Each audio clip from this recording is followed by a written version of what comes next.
What's up, everybody? Welcome to the Subconscious Elements podcast, a podcast where we talk about all things spirituality. And today we're covering another movie, Dune Part 2. And I'm going to kick it off to my co-host, Tori Setlift, for the intro.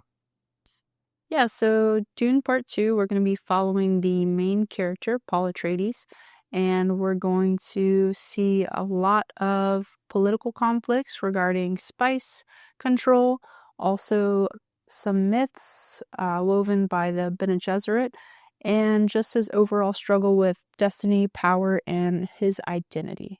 Hey, you want to give them a breakdown of the movie? Yeah, so Paul Atreides is now the leader of the House Atreides. His father died in the first movie, so he has taken over the throne, and he is kind of led, or what would you say, mentored by his mother, who is Lady Jessica, and she is a Bene Gesserit, and later in the movie she becomes the what is she becoming? Reverend Mother. Oh yeah, the Reverend Mother. And also it'll show the relationship that he grows with the Fremen people and their culture, and his overall journey through becoming the Messiah, and him finding out what that means. And he's going to drink like the water of life, and he'll be able to see all timelines front and back, and his struggle with accepting his fate. Yeah, so the movie starts with them fully integrating with the Fremen culture. And so it kind of leaves off where Dune Part 1 finishes, where House Atreides is pretty much decimated. Father and family killed. And he's essentially working his way to earn the respect of the Fremen culture. And he's in this plan to learn desert power. And that's one of the last things that his father tells him in the first movie, was that it's not about the spice, it's not about or the spice or power, or I guess it is power, but money. They're not worried about those things. The real power of Arrakis is the desert power, which is learning how to use the desert in their favor. Yeah, and this is definitely shown through the Fremen people. They have completely mastered the power of the planet itself. Right. And that kind of goes into this idea of, because that's how it's integrated with their survival, right? The only way to survive on that planet is to be fully integrated with it. And it also shows up in their religion, their culture, everything about them has to do with surviving the desert. They don't waste water, they don't cry, they don't spit, or if they do, it's out of respect, but they don't give up any moisture for any reasons that aren't extremely important. They're not supposed to cry. You waste your water for no one, is mentioned in it. So Paul Atreides goes through multiple trials to become favored by the people of the North. He's very easily accepted by the people of the South because they're more religious and they believe in the myths that they've been told from the Bene Gesserit for centuries and thousands of years. And so in doing so, he ends up mastering the sandworm, and actually he's greeted by the grandfather worm, which is a worm that's been around for thousands of years. And no one has ever seen a worm this big or has ever even attempted to ride a sandworm this large.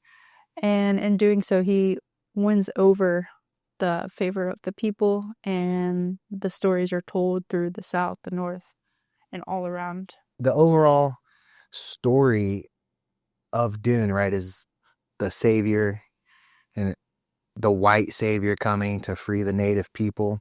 And that's kind of the overview of it, is the trope that they're using to tell the storyline. And you can kind of, I think I brought this up the last one, but it's got that same parallel line of Pocahontas. And there's a main battle between him and his significant other, or the one he's dating at the time, Chani, which is that famous actress. And they have See, Zendaya. yeah, Zendaya, and they have this, romance, and it's like super strong in the first movie, and then it gets even stronger in the second movie. But the dynamic is funny, right? Because she like tells him that, oh, I'll love you forever as long as you don't change, as long as you don't change who you are. And in the moment when they're in this, he's trying to not fall into being the savior of the people. Because if you remember from the first movie, he doesn't agree with the prophecy, because the prophecy was laid down by the Bene Gesserit hundreds of years before that. I mean, I think they even use the term like thousands of years. So that's how long the Bene Gesserit's been laying down the groundwork for the prophecy, so that when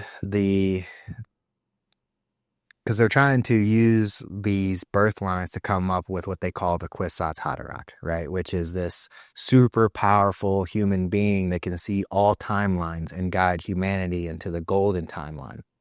And they know that going through the golden timeline is going to cause a bunch of bloodshed. And so they want this person to be the most powerful human. So they're like purposely breeding the best of the lines. Now, one of the things that happens that comes to light in this second movie is that the Bene Gesserit decided that House Atreides was becoming too defiant. They weren't listening to outside forces. They were essentially developing their own leadership. And, that's like one of the true powers of leadership, is that you aren't influenced by outside forces, right? So like that's what we seek in, a president or a leader of any sort, is someone who isn't going to be paid off by other people or forced to do what other people tell them to do. And that's like what you can see is like one of the biggest problems in our society today, is that when people get into office, there's a huge system that prevents the people that are on their own from getting higher in power. And the only people who do get higher in power are the ones who play by the game. And so the Bene Gesserit decide to off House Atreides, and they do that by influencing the Emperor to betray them and use House Harkonnen to murder the whole family. And so Paul Atreides was never supposed to be. He was never supposed to exist. He was supposed to be a female, and Lady Jessica didn't listen because Leto wanted a boy. So they have a boy, and that's like completely against the Bene Gesserit, because they wanted him to be a girl so that he could marry the boy of House Harkonnen, and it was their offspring that was supposed to be the Kwisatz Haderach. Am I saying that? Kwisatz Haderach. And because Paul ends up surviving, he ends up taking the place of this prophecy and then using it for his own gains. And anyway, so he's falling in love with Chani, he's torn between having vengeance for his father because he's extremely angry. And that's like one of the, first signs that you see that, his reign or his rise to power isn't completely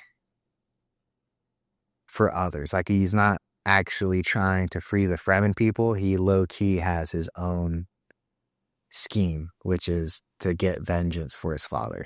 And then he starts to fall for Chani, and she's telling him, it's that she doesn't believe in the prophecy and that they should be freed by their own people. And when I first watched the movie, I was thinking, like, what else would happen? Like, if she's going to wait around for her people to leave, well, like, what is she trying to prevent? Like, because she's against him. And I was like, she just needs to listen to him. But as I've like done more studying about the movie, her fear is that giving the power to someone outside would essentially give up their ability to make the decision that's best for the people. So it's super funny to see how their dynamic plays out. Like, she's trying to prevent him from doing that and says she'll love him as long as he doesn't change. And as soon as he essentially like starts to rise into the power, and he takes the what is it, the worm juice, what do they call it? The water of life. Yeah, the water of life. And what else happens that changes him? Or he goes to the South and meets all the people that believe him, because the South is where there's like billions of people that believe he's the savior. Then he's like influenced by that and the water of life, that he like fully makes that switch into being what he didn't want to be and what Chani didn't want him to become, which is the Messiah. Yeah, so in taking the water of life, Lady Jessica realizes that she is the daughter of Harkonnen, the Baron, and she did not know this prior. And then Paul Atreides, he takes the water of life, and he realizes the same fate, that he is within the bloodline of the Harkonnen. And the reason why he seeks revenge is because he has that bloodline within him, and it's influencing him. And it was saying that also the Reverend Mother, she has influence by all of the lives prior to her. So all the Reverend Mothers that have ever experienced being a Reverend Mother, they have like some type of influence over her.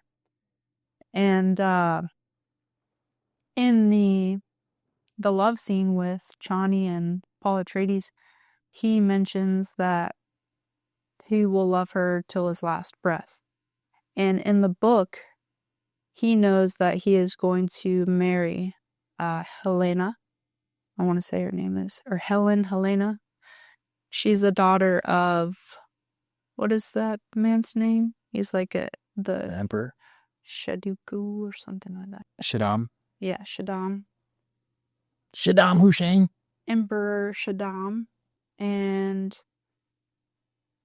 in the book, once they're married, he makes a promise to Chani that he will never touch her. And he actually follows through with that promise and never touches her. And so Helen, she is more loyal to the Bene Gesserit than she is her own father, who is the emperor. And the Bene Gesserit is influencing her not to have a child with Paul Atreides under any circumstance. And so I believe in the book, Paul and Chani end up having kids. So he actually doesn't have kids with Helen.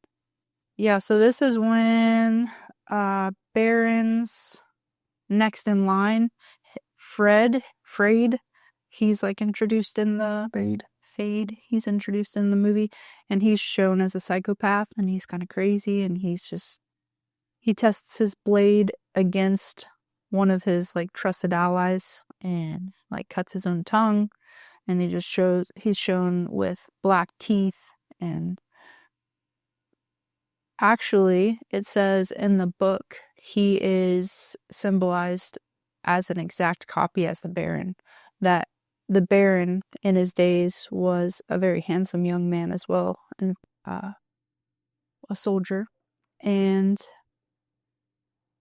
the reason why the Baron is so obese and ill is because the Reverend Mother did the same thing to the Baron that Helen did to Frade. She wanted to secure the bloodline with Lady Jessica, and the Baron denied her and didn't want to have the child. And eventually she succeeded in doing so, and she cursed him and injected him with like a bunch of diseases and made him die very slowly because he was disobeying her. And Helen does the same thing with Frade and secures his bloodline just in case he's killed by Paul Atreides, which he is. And he was going to be a preferred bloodline because he was more easily controlled. And they even like put a control word into his mind during the process. So if they were to say the one word, that he would just become like a robot to them.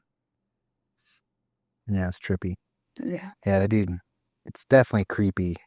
The actor did a great job. Obviously, the writing was awesome as well. But yeah, like the first scene, I'm pretty sure he like kills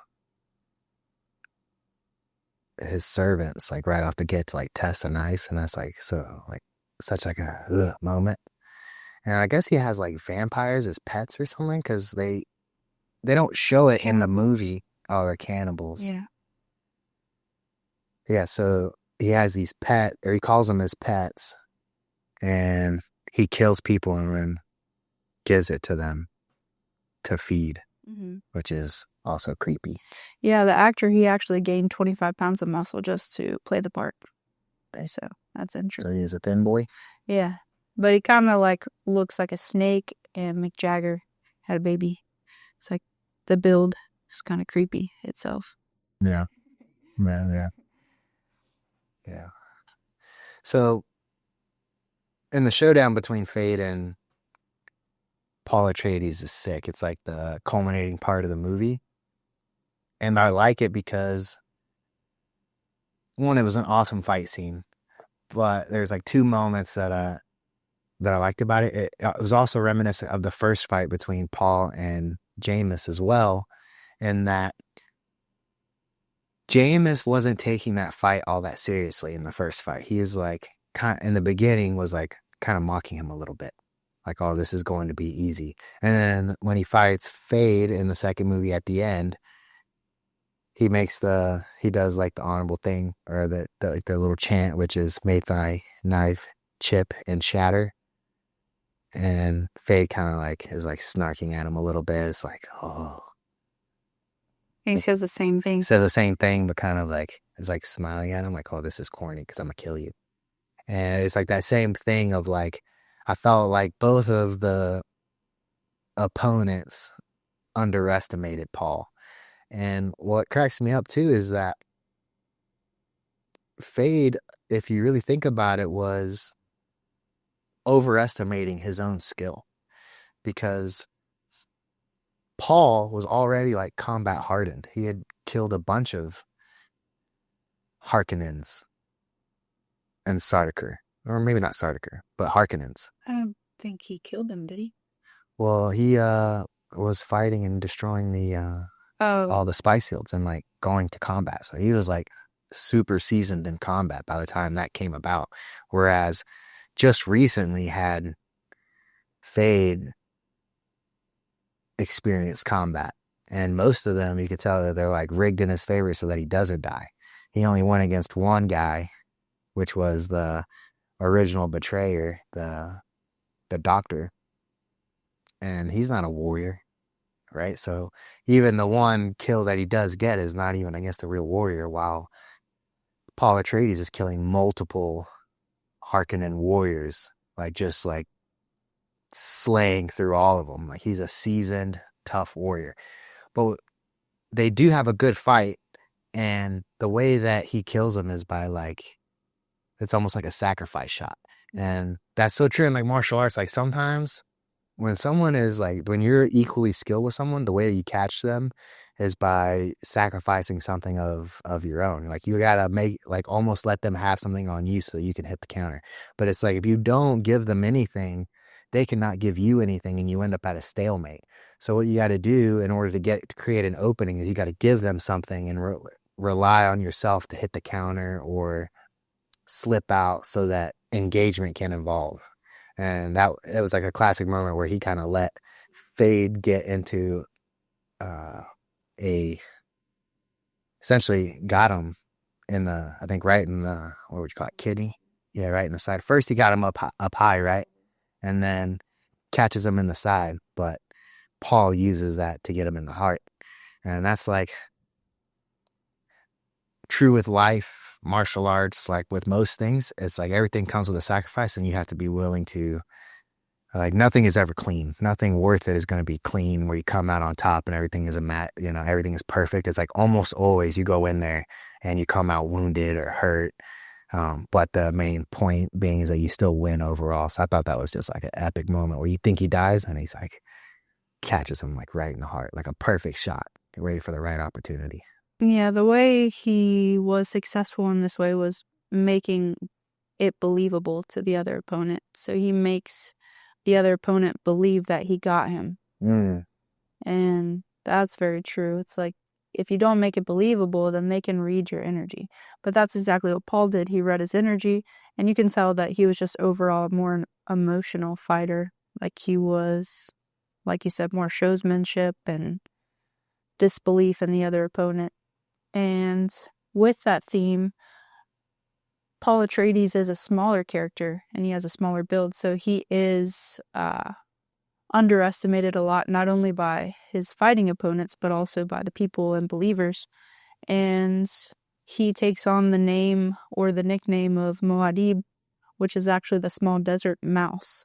And the small desert mouse collects water and can create its own water and self-sustaining. And this is exactly the future of Paul Atreides, because he'll be the one to collect all the water on Arrakis and terraform the planet and bring it back to a green paradise. So Yeah, it actually shows the Muad'Dib doing that in the first movie. Like when they're hiding underneath the sand, there's like a quick scene right before that, like before they come out of the sand, where the little mouse, like he's able to like shake his ears and like gather moisture from the air and then use it to drink and clean his face, which is like, you would seem like kind of silly, right? Like, or not that important, but in the desert world, it's one of the greatest powers you can have. Mm-hmm.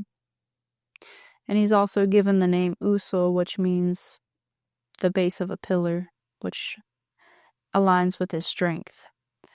And once he gets to the south, the reason why he's so hesitant is because he knows his fate and he can see into the future. So he understands that there's one narrow pathway that will lead to success, or the golden path. And one way that I envisioned this was from the movie Avengers and Doctor Strange, how there was like a 1 in 14 million chance or opportunity for them to survive. And everyone's like, is this the one? He's like, I can't say. And so the same thing is true for Paul. He understands that there's one way that this has to happen, and overall to be for the betterment of the people. But in doing so, 60 million people will have to die. And so that's why he's hesitating. And Pretty sure it's billion. 60 billion people will have to die across galaxies. And so he survives the water of life, which is basically a form of bile from the sandworms. And the Reverend Mother and the unborn daughter in the womb, they request to see how this process is done. And they actually have to kill the sandworm in order to take the water of life. And they pressure Paul Atreides into taking it, and within the prophecy, it's said that the desert spring will bring him back to life. And the desert spring is the nickname given to Chani. And she knows this, and she's always hated the name because she didn't want to believe in the prophecy. But it's actually her help that saves his life. Man, it's so trippy though, because it's like, how could they have woven that into the prophecy? You know, like what is all that? So it is super trippy of like, it seems like both fake prophecy and real prophecy, right? I mean, maybe they did know somehow that the tears of somebody would, I have no idea, but it definitely feels like there's like supernatural forces and the Bene Gesserits like propaganda at play. And one of the things we've been talking about was the idea of the trope and how he's trying to not be the savior and lead these people. Just this idea of the trope of the white savior coming and freeing the native peoples, having them rise up in the battle between Paul and Chani, where she doesn't want him to be this messiah. And again, he isn't just doing it for the people. Like, it almost seems like that, but he does mention in the second movie that the only thing he cares about, or that he does believe in vengeance. So he is low-key trying to get vengeance for his father. If you look back into what the writer was trying to get across, that's one of his main things that he was trying to get across. I'll take a quote from him specifically. He says, "I wrote the Dune saga because I had this idea that charismatic leaders ought to come with a warning label, may be dangerous to your health. And what he's trying to get across is that one, no one leader can lead anyone to paradise or be a savior, because undoubtedly everyone always has their own agenda, like their own desires. And there's no way to completely separate yourself from your own desires. Like, you are who you are because of your desires. So when you're put into a leadership position, undoubtedly your decisions are somewhat affected by your own desires. And so you can't always or be expected to or even be able to make the decisions that are best for others. And if you want a great show that talks about this, it's Parks and Rec. That show is so hilarious. It's about like a small government, like a small city, a small section of like the city government, and they're in charge of parks and recreation that, like, you know, handles all the parks in the city. And like the main leader just gets it in her head that she needs to build a park, even though it's obviously none of the parents want the park. She like wants to do it for herself and makes it like seem like that's what the city needs. And that's just so true with everything. Like, people get into power and then they do things to serve their own agenda. And so that's kind of what this show is about, or this movie, where Paul is being portrayed as a savior, but he's actually leading them to disaster. And another quote that's like talked about in reference to Dune, it says, all governments suffer a recurring problem. Power attracts pathological personalities. It is not that power corrupts, but that it is magnetic to the corruptible, in a sense that even if you are, holy is the word that's coming to me, but let's say you're a good person and you actually are doing this under the right pretenses, the people that will surround you or be attracted to you will most likely be corrupted individuals, because that's the type of people that seek power. And it goes back to what Leto said in the first movie about leadership, is that good leaders don't seek to lead it, they're called to it. Back to this idea that people who aren't in it for themselves, they're the ones that are attracted to power. So they will purposely maneuver themselves to gain the power, because they'll be able to satisfy their own needs off of that. And if you don't know exactly what we're talking about or exact examples, you can search this. You can look it up of like people who gain power and then all of a sudden become way more rich, or they pass laws or rules that favor them or favor their constituents, would be a good word to use. I specifically remember while I was serving in the Marine Corps, one of the generals, he was either a 3 or 4-star general. And right before he retired, he made it mandatory that everyone has to buy one style of boots. And sure enough, comes out that he has huge, like he's like part owner, has a bunch of stocks in said boot company. So it was like at one point in time, you could buy multiple styles of boots. So there you had like regulations, and as long as those boots met the regulations, you were allowed to buy multiple styles, which is good because it allows competition, so that boots are cheaper. You can find the right pairs of boots, ones that you like or whatever. And then and this rule was passed in a sense that like, oh no, we need to be uniform and everything needs to be the same. And people are buying boots that aren't in regulation, so we're all just going to go for these boots. And it's like, but if you search deeper, this dude's got huge shares in the company. And it's like, that is the definition of our government these days, which is program will be passed, and already those contracts are going out to people. Like they're already selected. They already know it's the buddies of the buddies that are going to get those contracts. And the same thing is portrayed in the Parks and Rec is so funny, but it's so true. So as soon as the park might happen, that they're going to get built, one of the comedians, he's the Indian guy. He's so funny, the really skinny one who's always making jokes. I'll have to pull it up here in a second, but he as soon as it might get passed and they're at a party, he's like trying to get favors from the developers, like the people who would make the park. He's like, yeah, so there's a park going to be built. He's like, what's in it for me? And it's like a joke.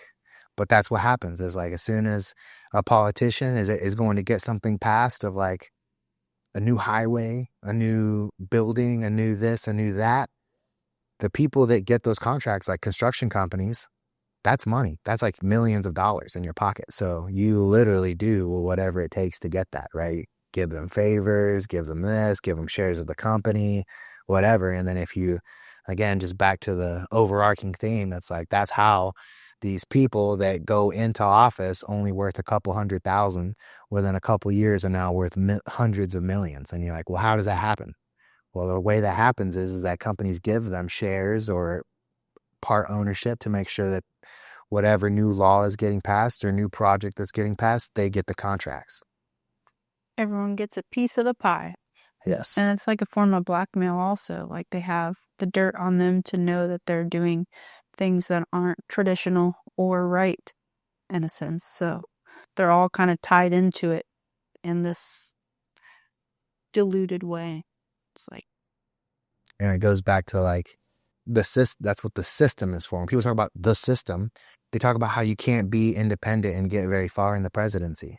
Is because the system will work against you because they want you to be either one party or the other party. And if you're independent, it will take all your money and they will still shut you out because they want you to either be Democrat or Republican. And then, again, they'll even say it is like, if you don't play by the rules, if you don't do what you're supposed to do, you just won't move up. They won't allow you to get the higher positions in Congress or the Senate or whichever, or higher positions in the government. They'll just shut you out and they'll like isolate you, and you won't get any votes. You won't, because if you ask anyone that's a politician, it's like all about relationships. You have to have relationships with everybody. And I think it was Tulsi Gabbard who mentioned it. She said in order to run, you have to have a minimum of 500 million. And it just came out earlier too that the last guy that ran independent, he spent 250 million and got nowhere and just like drained all his money. And so even if you did pick a party, you have to have a minimum of 500 million. And she was like, that's so high of a number. Like it's not even doable. And it's like the two people that you would want to run it, or if you pick like the nation's heroes, like they're not worth 500 million. Maybe they're millionaires, but they're not worth that much money. And then if you start looking at the people that have that kind of money that could put towards it, it's not a good look. Most of those people aren't people that you want being in charge of you. So, but that's kind of what he was trying to get at with this book. So Paul Atreides is like being portrayed as a savior, but he's essentially starting this crazy war that's going to be the death of billions of people, which is wild.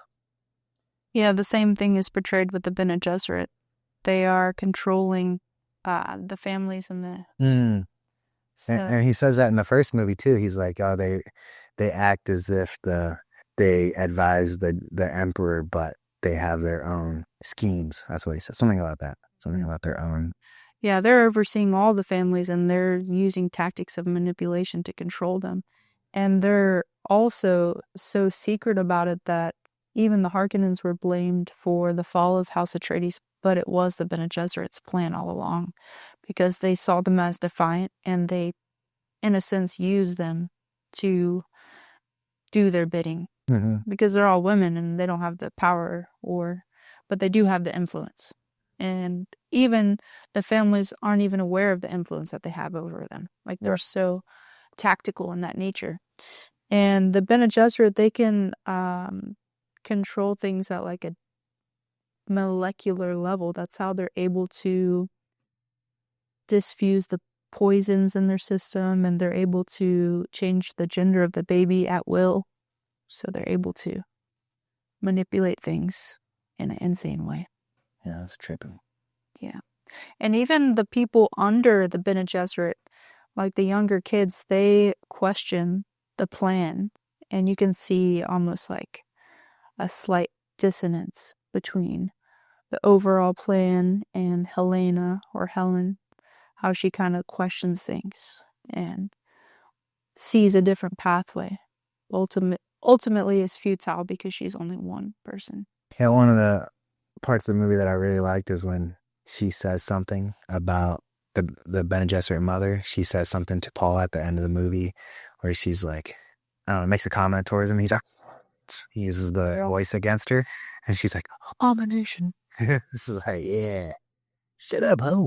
And she's like, you taught me how to control, and now I can't be controlled. He has like an untamable power. The vision that he has with his mother walking towards the flames and death of war, they were saying that it could be possibly the daughter also. So it's uncertain if it's the mother or the daughter, because the daughter is also has the power of the Reverend Mother because she took the water of life while the baby was in the womb. And so this unborn fetus now has the greatest power of the Reverend Mother before she's even born. So she's going to be able to use these powers to her advantage from birth, basically. Right.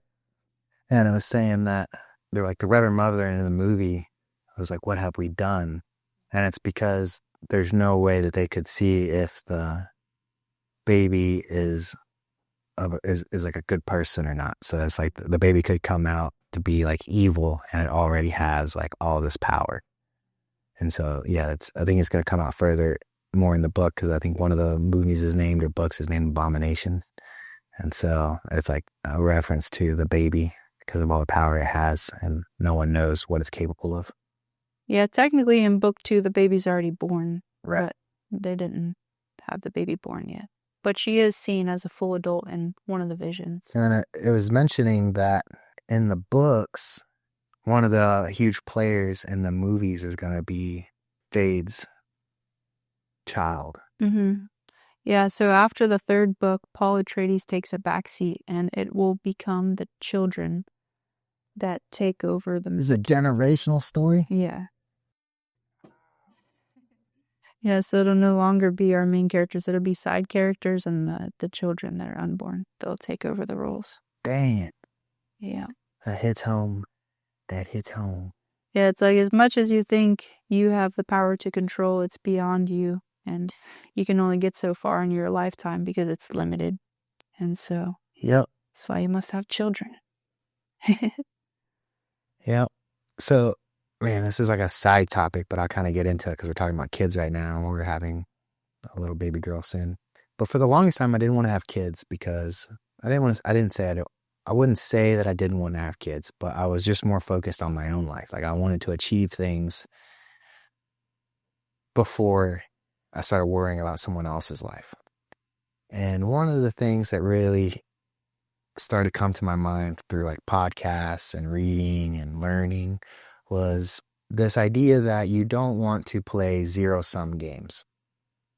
And a zero-sum game is a game that has a winner and a loser.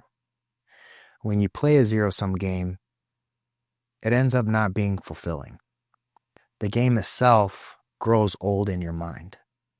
And so the idea that you want to try to learn and stick to in life is that you want to find games that aren't zero-sum games.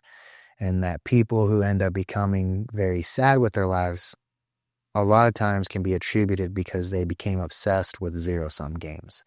And you might wonder why that is. And it's because there's something in our nature that's like you constantly desire more. And if there's always an end point, then you're essentially always you always have this yearning for more and more, and the game isn't complex enough to satisfy you. And there's not enough ways to gain and grow. So inevitably you'll outgrow it. And so the idea is again, to find games that aren't zero-sum games. And you might ask, well, what is a game that's not zero-sum? Business is one. If you start a business, there is no winning and losing in business. The only goal is to continue playing. So as long as your business is surviving, thriving, and growing, you're in the game and you can continue to play for forever or start more businesses. And another way you can look at that is building a family, because our life is zero-sum. No matter what, it comes to an end. So, and that can be hard to cope with in the beginning because it's all you have. And it's really easy to be caught up in it. But once you play the game for a while, right? So now I'm 33, you start to realize like my joke is that Father of Time is undefeated. Like he's coming. And so if you're doing something that is like a young man's game, like martial arts, like you realize like you can't continue to enjoy this game of martial arts for forever because it's coming to an end. And you can see that with anything. You can only enjoy anything in this life for so long before you're not able to enjoy it. So then you want to find something that will transcend your own life. And that is having a family, having kids. And so it's just trippy to think about it's also being in the movie, but that's like any great story is multi-generational because there's not enough time in this life to live that kind of epic, you know? And so, it's super trippy, but it's definitely like hits home. Like if you really want to make an impact on this world, you don't have enough time in your lifetime. I mean, obviously you can make an impact in this world, but imagine the impact if it goes over multiple generations. Like if you have values and knowledge that make an impact in this life, imagine you're able to pass that down to your kids and they pass it down to their kids. And if you really think about it, like the things that last for generations, like that's like the truly mind-blowing stuff. Like if you really think about like what gets lost over a generation, like almost everything. So like anything that survives, like when something survives like 1,000 years, like how does that even happen? Like one of the things that's like really striking home to me recently is like, I have no idea what my great grandparents were like. I don't know their names. I don't know where they came from, who they were. I know nothing about them. You go further than that, I have literally no clue. And one of the things that I learned about the Romans is that they really did care about like their lineage and they had like ways of keeping track. And that can be seen as a good or a bad thing. Like they get caught up in ways of thinking and not moving outside the box. But, it would be cool if you could know like where you came from and what the people above you did. And, it's almost sad to think about like nothing they did made it to me, and now imagine if I could do something that lasted longer than 1 or 2 generations. Like I hope and I imagine I'll be around for my grandkids, but what happens after them? Are they going to have kids and will I be remembered, or will anything I say or do in this lifetime make it that far? And it would be a shame if the only thing I could do was just hope, so being able to take action that allows that to happen would be pretty awesome.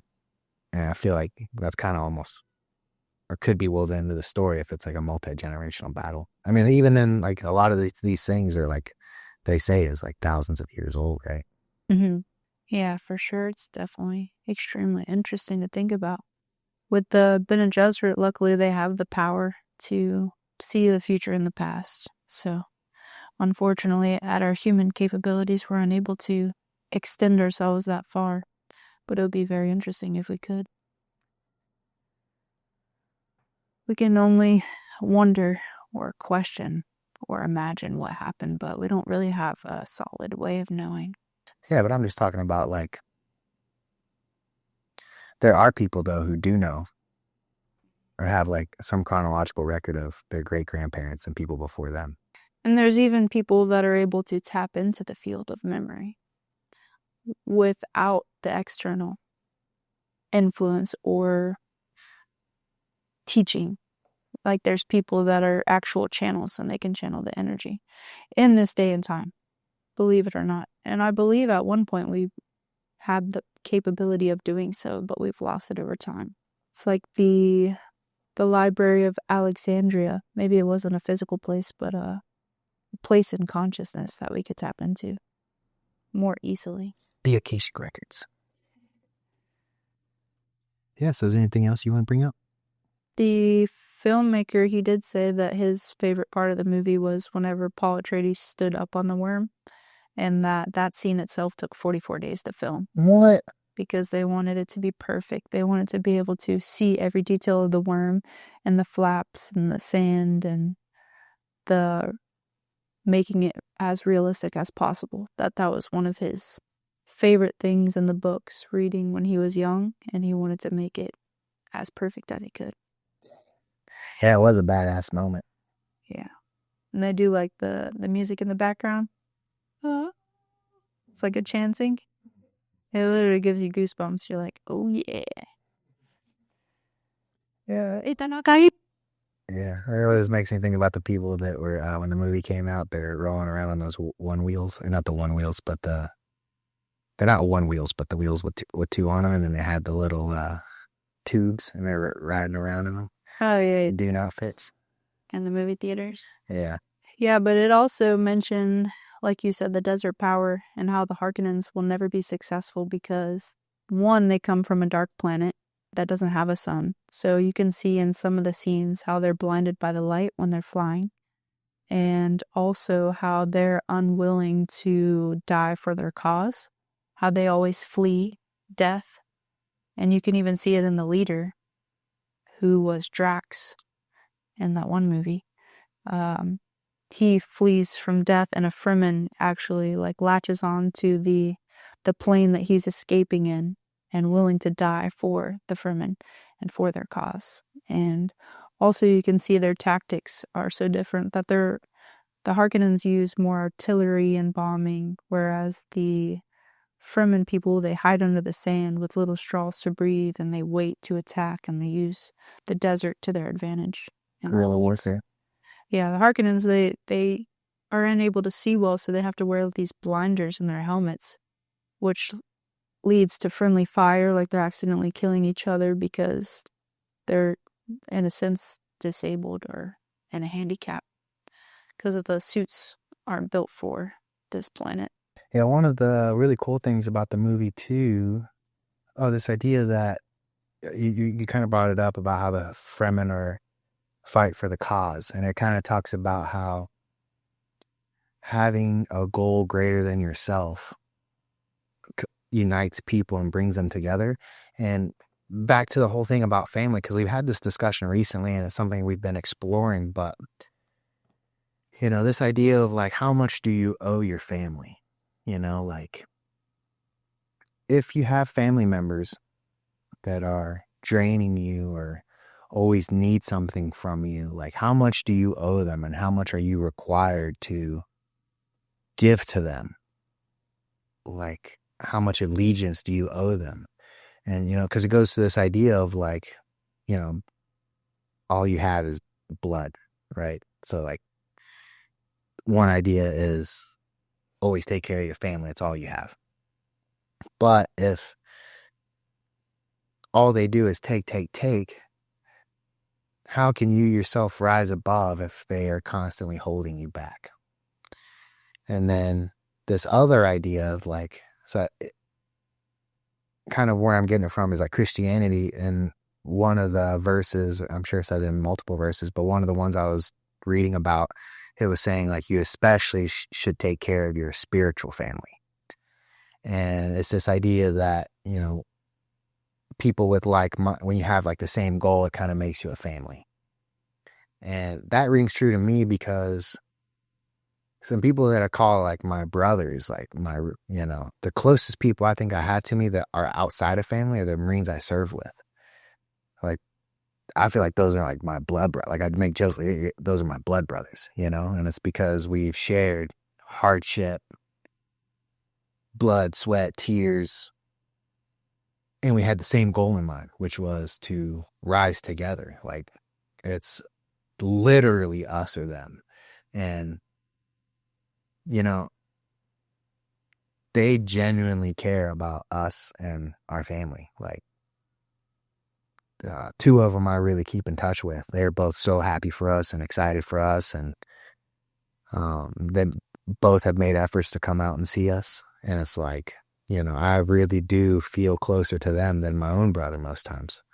And so, yeah, this idea of like, what ties someone together more? Is it blood or an idea or spirit or goals, And yeah, so it's kind of told in this story of just like how you're saying, of how the two different peoples fight, where like the Fremen are bound together for their higher purpose, which is to realize the freedom of their people and that they're willing to die for it. And because of that, they're a lot closer and they fight better. And yeah, their culture overall is like, I would say honorable and respectable. Like when you watch the movies, you're like really like the Fremen, and you definitely hate the Harkonnens.